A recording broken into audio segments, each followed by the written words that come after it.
Long ago, in a faraway land, there lived a king named Shahrayar who carried a deep wound. Betrayed by his wife, his heart hardened into cruelty. Every night, he married a young woman, and each morning he had her executed.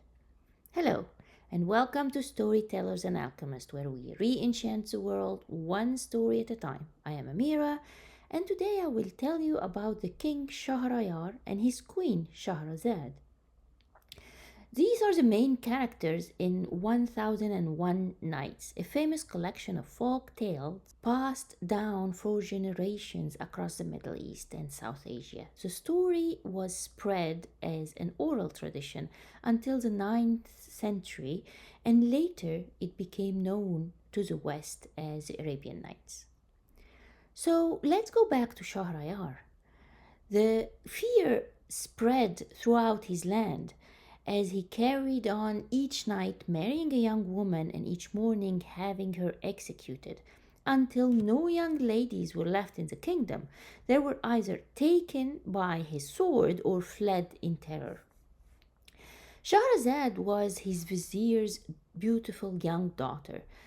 She was hidden away by her father, afraid that the king can kill her like the other young women. But our young woman was brave. She stepped forward and volunteered to the task. I will marry him, she said to her father. On her wedding night, when death was certain at dawn, Shahrazad began to tell a story. Her voice painted worlds beyond the walls of the royal chamber, distant lands and hidden treasures, lovers separated and reunited, magic lamps and flying carpets, mystery and beauty, suffering and joy, all woven together through her tales. And when the first light of dawn broke and the rooster crowed, she stopped, her tale unfinished. She left Shahrayar on a cliffhanger.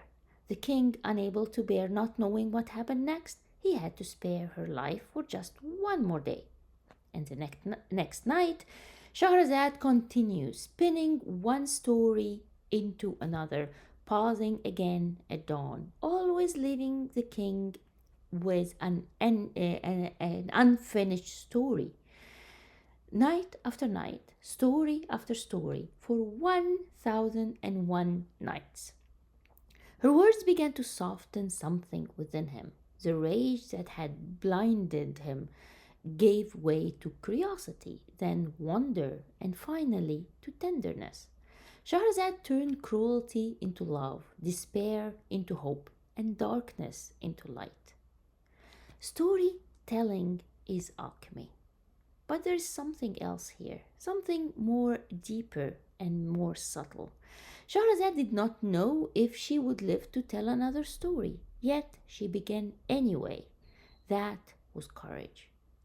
She returned to the task night after night for 1001 nights, even when the outcome was uncertain. That was patience. And she trusted that even in a man consumed by wrath, there was still a spark of light that could respond to love and beauty, and that was belief. Weaving our stories is both art and devotion. Like Shahrazad, we are called to speak gently into the darkness, to keep weaving one word, one act, one choice, one day at a time, and to believe that these stories could heal.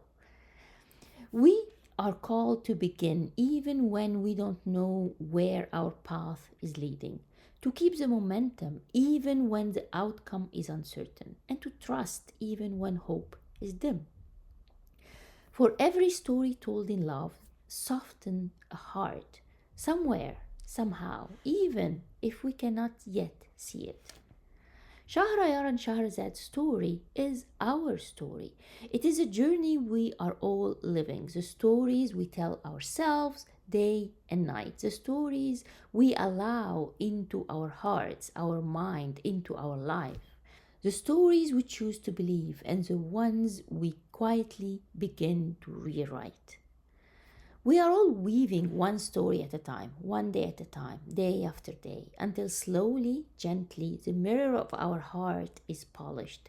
And what once was clouded begins to reflect the truth that has always been there. A deeper knowing awakens, a quiet remembering of who we are beneath the fear, beneath the anger, beneath the wounds. And perhaps this is a real alchemy, not changing the world overnight, but softening a single heart, beginning with our own heart. And this journey asks something for us, as we saw in the story. It asks for courage to begin even when we don't know where the path will lead. It asks for patience to keep weaving even when nothing seems to change. And it asks for belief to trust that something within us and within this world that we live in is still capable of healing. So we continue gently, faithfully, one word at a time, one story at a time. And until we meet again, may the stories you encounter guide you back to the quiet wisdom within. And if you feel called, please share this with someone who might need a little wonder in their life today. Thank you.